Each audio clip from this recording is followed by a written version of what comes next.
देखो देखो इन अनाथ लड़कियों को, पैदा होते ही अपने माँ बाप को खा गई। मुझे तो लगता है इन दोनों बहनों ने जानबूझकर अपने माँ बाप को मारा होगा, नहीं तो इतनी कम उम्र में कोई अनाथ कैसे हो सकता है। कुछ तो गड़बड़ है इन दोनों में, बहुत गड़बड़ है। आप कैसी बात कर रहे हो काका? हम अपने पापा और मम्मी को क्यों मारेंगे? तुमने नहीं मारा तो इतनी कम उम्र में अनाथ कैसे हो गई? पूरे गांव में क्या सिर्फ तुम दोनों ही पैदा हुई हो?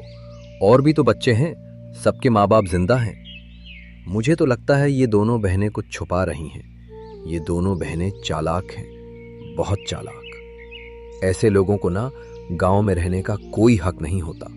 इन्हें तो धक्के मारकर गांव से बाहर फेंक देना चाहिए।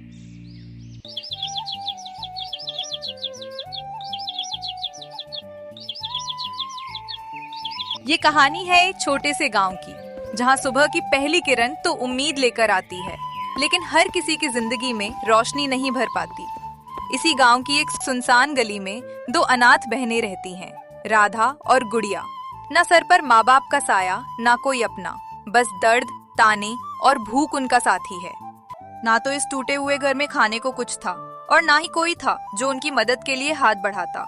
इनके जीवन में हर सुबह एक नई उम्मीद लेकर तो आती थी, लेकिन हर बार वो उम्मीद दरवाजे पर ही दम तोड़ देती थी, जैसे किस्मत ने उनके हिस्से में उम्मीद नाम की कोई चीज लिखी ही ना हो। बस अगर कुछ था तो वो थे ये खामोश आंसू जो हर रोज बिना आवाज के बहते थे, और एक दर्द जो हर सुबह के साथ और गहरा होता जाता था।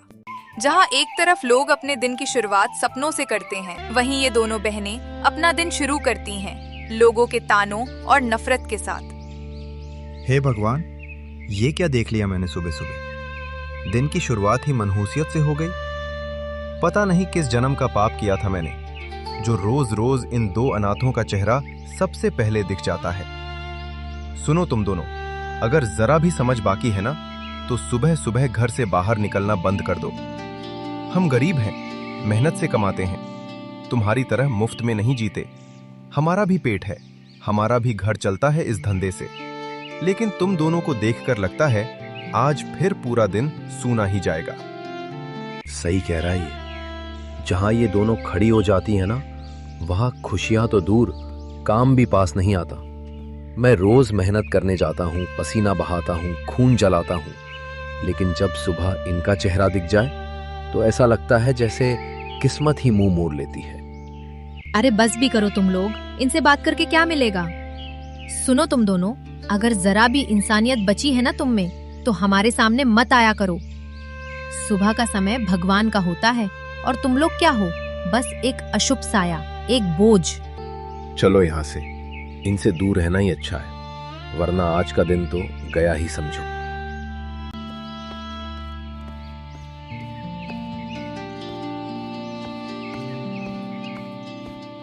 ये बातें सुनकर गुड़िया की आंखों से आंसू गिरने लगते हैं। वो कांपती आवाज में बोलती है, दीदी, हम इतने बुरे क्यों हैं? जब भी हम बाहर जाते हैं, हर कोई हमें ऐसे देखता है जैसे हम कोई इंसान ही नहीं हैं। कोई हमें मनहूस कहता है, कोई हमें अपने पास भी नहीं आने देता। क्यों दीदी? नहीं गुड़िया, हम बुरे नहीं हैं, बस हमारी तकलीफ किसी को दिखाई नहीं देती। लोग हमें नहीं समझते, उन्हें बस हमारी गरीबी दिखती है, हमारा दर्द नहीं। दीदी, हमने तो कभी किसी का कुछ नहीं छीना, फिर हमारी खुशियाँ क्यों छीन ली गई? बुरा तो ये वक्त है जिसने हमसे सब कुछ छीन लिया। माँ का प्यार, पापा का सहारा और वो छोटी छोटी खुशियाँ। मुझे भी याद है जब माँ हमें अपने हाथों से खाना खिलाती थी।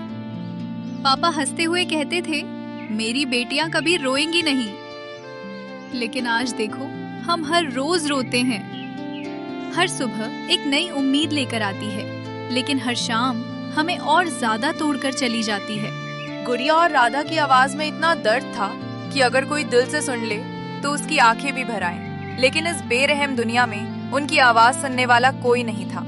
उनकी हर पुकार, हर आह, हर टूटती हुई सांस बस उसी सन्नाटे में खो जाती थी।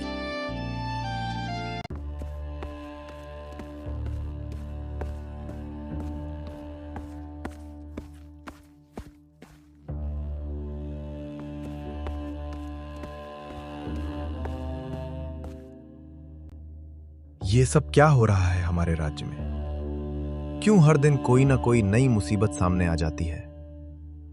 मंत्री जी, क्या कुछ पता लगा? कौन है वो और क्यों कर रहा है ये सब? महाराज, क्षमा चाहता हूं। अभी तक कोई ठोस सुराग नहीं मिल पाया है। हमने हर दिशा में खोज करवाई, लेकिन समझ ही नहीं आ रहा कि ये सब कौन कर रहा है और उसकी मंशा क्या है। मंत्री जी, ये बात सिर्फ एक घटना की नहीं है। ये हमारे राज्य की, हमारी प्रजा की इज्जत की बात है। तुम देख ही रहे हो, दिन पर दिन ये मामला बढ़ता ही जा रहा है। कभी कोई इंसान अचानक गायब हो जाता है, तो कभी किसी की गाय या बैल चोरी हो जाता है। लोगों के दिलों में डर बैठ गया है। हर कोई एक दूसरे पर शक करने लगा है।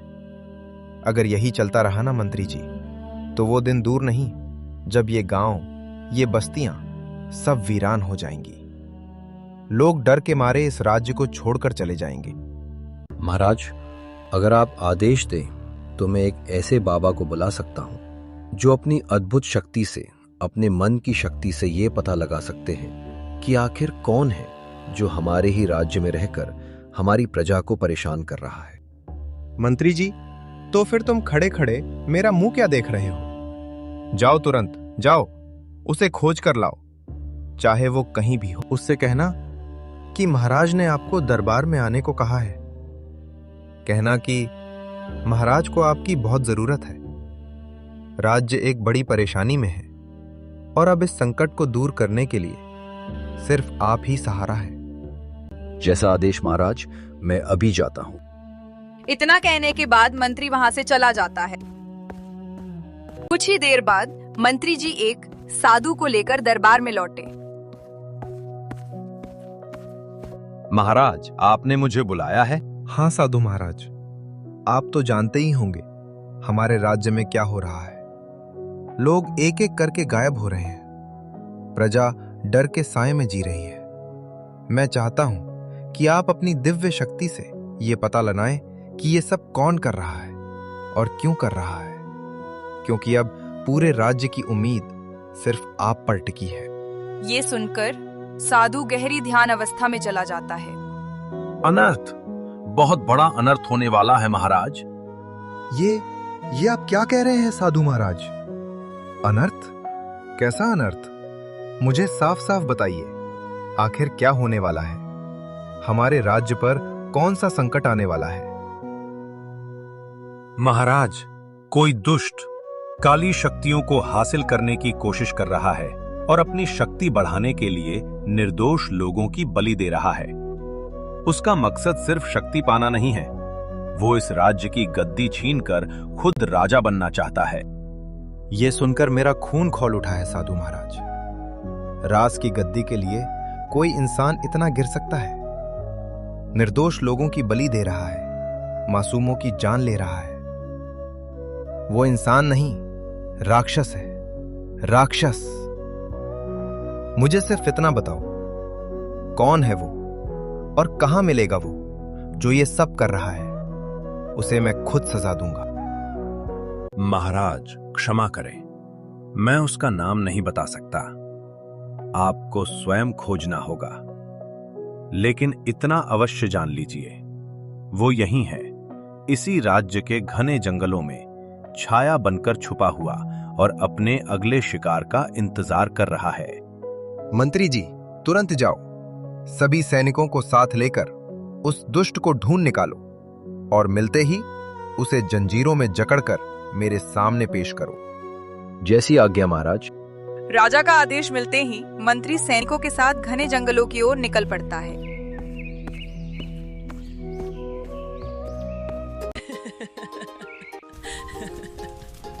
इतने सालों की मेहनत, इतने सालों का इंतजार अब आखिरकार खत्म होने वाला है। जिस गद्दी को पाने के लिए लोग सपने देखते हैं, उसे मैं छीनने वाला हूं। मुझे अब एक पल भी इंतजार नहीं होता।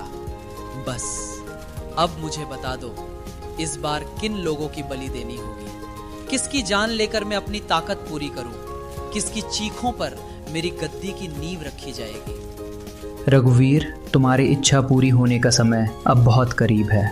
लेकिन इस बार की बलि साधारण नहीं होगी। इस बार तुम्हें 2 अनाथ लड़कियों की बलि देनी होगी।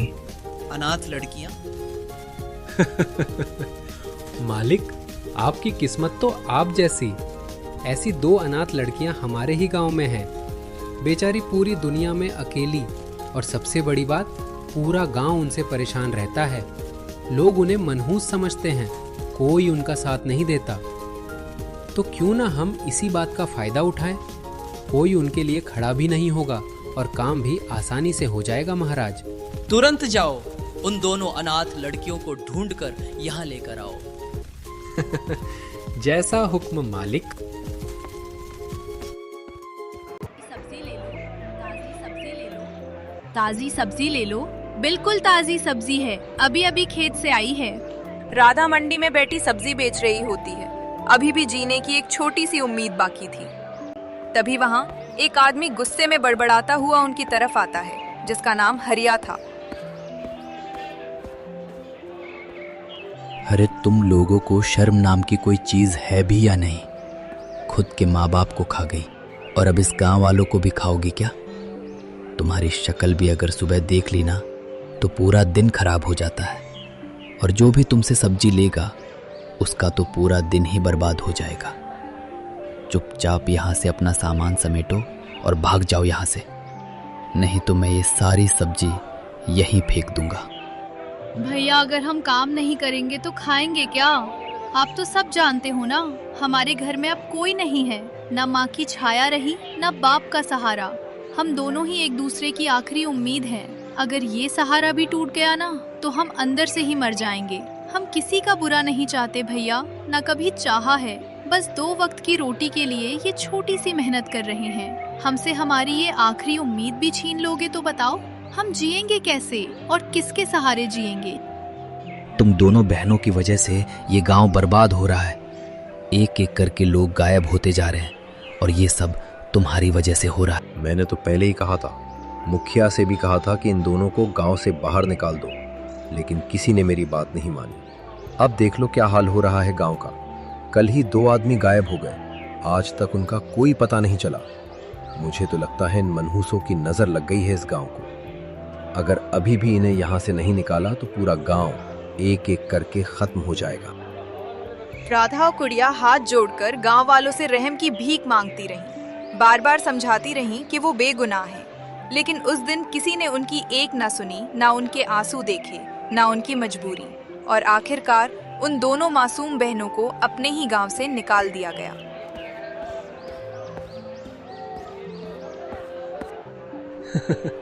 मालिक, मैंने अपना काम कर दिया, आगे का तुम देखो। आखिरकार तुम दोनों आ ही गईं। कितना इंतजार करवाया है तुमने मुझे। कितनी रातें मैंने सिर्फ इस पल के लिए जागकर बिताई हैं, और कुछ ही पलों में तुम दोनों भगवान को प्यारी हो जाओगी। बस रघुवीर, तेरा खेल खत्म हो चुका है। सैनिकों को सामने देख रघुवीर हैरान रह जाता है। तुम लोग यहाँ कैसे पहुँच गए? तुमने मेरी सारी मेहनत पर पानी फेर दिया, पर मैं हार मानने वालों में से नहीं हूँ। रघुवीर जैसे ही आगे बढ़ता है, सैनिक तुरंत उसे पकड़ लेते हैं और उसी के साथ उस तांत्रिक को भी बंदी बना लिया जाता है। रघुवीर, तेरी मेहनत का फल दरबार में मिलेगा।